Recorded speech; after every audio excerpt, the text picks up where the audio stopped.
በቁርአን ውስጥ የምስር ሀገር ስም ጊዜ ተጠቅሷል? የምስር የግብጽ 2 ጊዜ በለው 5 ጊዜ። ቁርአን ውስጥ ለሰው ልጆች መድኃኒት ተብሎ የተጠቀሰው ምግብ ምንድነው?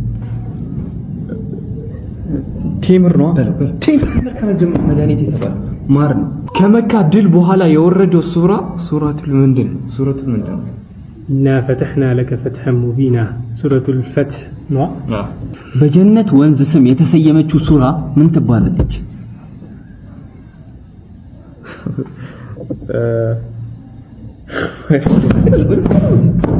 ሱረቱል ከውሰር። አይሻ ላይ የተፈጸመውን የስም ማጥፋት ለመከላከል የወረደው አንቀጽ ምንድነው? ምን ሱራ ላይ ያለው? ሱረቱን ኑር ላይ። በበድር ዘመቻ ወቅት የሙስሊም ብዛት ስንት ነበር? የሙስሊሞች ብዛት 317 በለው 300 ይሄው በለው 313። ከመካ ድል በኋላ የትኛው ሱራ ነው የተገለጠው? ሱረቱል ፈትሕ የወረደው ማለት ሱረቱል ፈትሕ በለው። ሱረቱን ነስር ትላንትና በስህተት ፈትሕ ብሎ ልክ ነብዩ ነበር። ለማንም ያልተሰጠ ንግስና የተሰጠው ነብይ ማን ነው? አላህ ሱለይማን።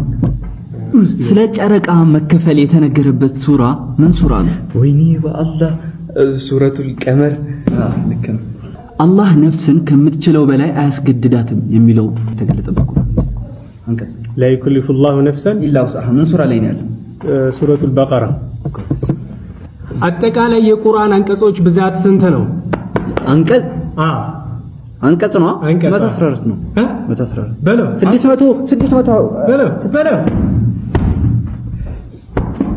6236 ከረሱላህ ሰለላሁ ዐለይሂ ወሰለም 5 ስሞች ውስጥ ቢያንስ 2ቱን ጥቀስ። ስንቱ? 2ቱን።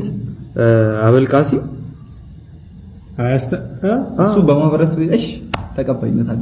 እሺ አበልቃሲም እንዴ ቆይ እንዴ ስማቸው አልአሚን በለው አረብ እንዴ ቆይ መሐመድ አህመድ እንዴ የተቀሩትን እናንተ ኮሜንት ላይ አስቀምጡልኝ።